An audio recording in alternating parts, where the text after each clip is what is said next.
दुनिया का एकमात्र सच यह है कि दुनिया कभी भी युद्धों से खाली नहीं रही है।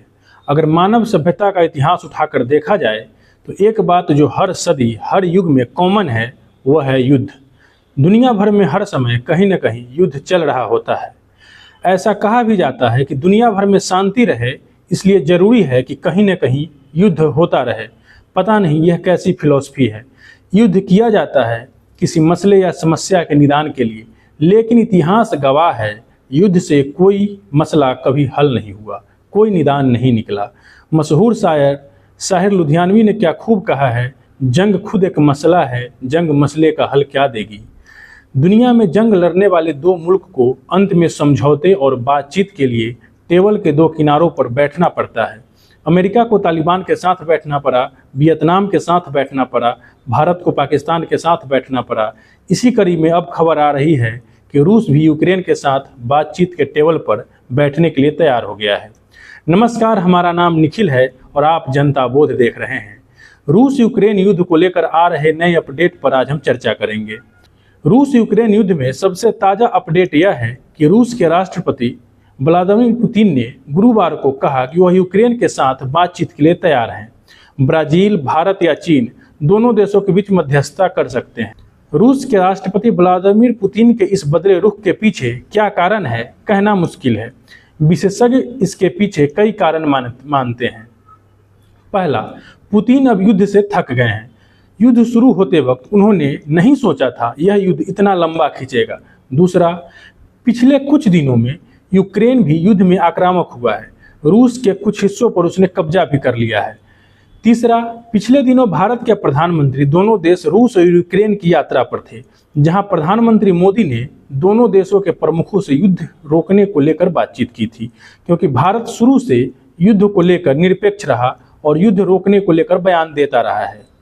शायद यह कुछ प्रमुख कारण हो सकते हैं जिसने रूस के राष्ट्रपति को रुख बदलने के लिए मजबूर किया हो, क्योंकि रूस को भी युद्ध में भारी क्षति उठानी पड़ रही है। अब पहला सवाल तो यही उठता है, क्या वाकई रूस शांति चाहता है?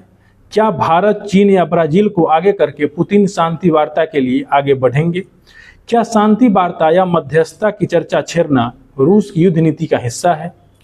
पुतिन ने युद्ध में जैसी निर्ममता का परिचय दिया है उससे जल्दी भुलाया नहीं जा सकता। एक दशक पहले तक उनकी छवि बहुत अच्छी थी, पर धीरे धीरे उनकी उग्रता बढ़ती गई और दूसरे देशों के प्रति बैर भाव भी बढ़ता चला गया। साल 2022 से ही युद्ध जारी है और 2.5 वर्ष से ज़्यादा समय बीत चुका है। अभी युद्ध का अंत नहीं दिख रहा है, तो इसके लिए सर्वाधिक जिम्मेदारी पुतिन के खाते में दर्ज होती है। पुतिन ने ही पहले हमला किया है और कायदे से उन्हें ही पहले हथियार पीछे करने चाहिए। क्या ब्राज़ील की बात रूस मानेगा? क्या चीन खुलकर युद्ध के खिलाफ कुछ बोलेगा? अकेला भारत ही है जो शुरू से ही कह रहा है वह युद्ध नहीं चाहता। चीन को ज़्यादातर रूस के करीबी सहयोगी के तौर पर देखा जाता है और धीरे धीरे रूस की चीन पर निर्भरता भी बहुत हद तक बढ़ती गई है। इसके बावजूद अगर चीन आगे बढ़कर युद्ध खत्म करने के लिए काम करता है तो यह एक अच्छी खबर होगी। हो सकता है कि चीन कभी न चाहे कि भारत एक मध्यस्थ के रूप में सफल हो। अगर ऐसा है तो चीन ही आगे बढ़कर पहल करे तो दुनिया के लिए ज़्यादा अच्छा है। इससे चीन की साम्राज्यवादी मंसूबे वाली छवि भी सुधरेगी। सबसे जरूरी चिंता की बात यह है कि रूस यूक्रेन युद्ध में रोज औसतन 200 से ज़्यादा लोग काल के गाल में समा रहे हैं, यानी मर रहे हैं। मरने वालों का निश्चित आंकड़ा तो नहीं है, पर यह माना जा रहा है कि समग्रता में 4 लाख से ज़्यादा मौतें हुई हैं। जब दो देश भयानक युद्ध की आग में झुलस रहे हों तब शांति का एक हल्का सा झोंका भी खुशी और उम्मीद से भर देता है। समाचार एजेंसी रॉयटर्स के रिपोर्ट के अनुसार रूसी राष्ट्रपति व्लादिमीर पुतिन का वह बयान दुनिया के लिए ठंडे झोंके की तरह है जहां इतने लोग युद्ध की आग में जल रहे हों। पुतिन अगर वाकई युद्ध से अलग कुछ सोच रहे हैं तो उनकी प्रशंसा होनी चाहिए। वास्तव में यह ऐसा युद्ध है जो मानो दो भाइयों के बीच हो रहा हो और इसके नतीजे कभी सुखद नहीं होंगे। अंततः वार्ता की मेज पर अमन चैन की राह तैयार करनी पड़ेगी। यह समझ जितनी जल्दी जाग जाए दुनिया के लिए उतना ही अच्छा है, क्योंकि दरअसल यह युद्ध अब अमेरिका और रूस के नाक की लड़ाई बन चुका है। जैसे महाभारत के युद्ध में पांडवों की तरफ से परोक्ष रूप से कृष्ण युद्ध कर रहे थे, उसी प्रकार यहाँ यूक्रेन की तरफ से अमेरिका लड़ रहा है। इस युद्ध में हार जीत बहुत मुश्किल है, क्योंकि रूस इतना कमज़ोर नहीं कि हार जाए और यूक्रेन को अमेरिका हारने नहीं देगा। दोनों देशों और दुनिया की भलाई इसी में है कि यह मसला भी बातचीत से हल हो जाए।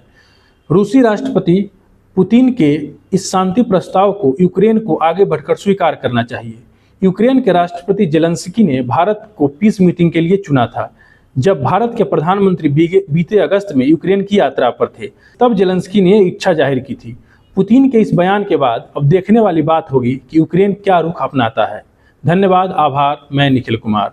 आप दुनिया में हो रहे लड़ाइयों और खासकर रूस यूक्रेन युद्ध को लेकर क्या सोचते हैं, कमेंट करके बताएं। अपना ख्याल रखें और जनता वोट को जरूर सब्सक्राइब करें। हमारे फेसबुक पेज को भी फॉलो करें।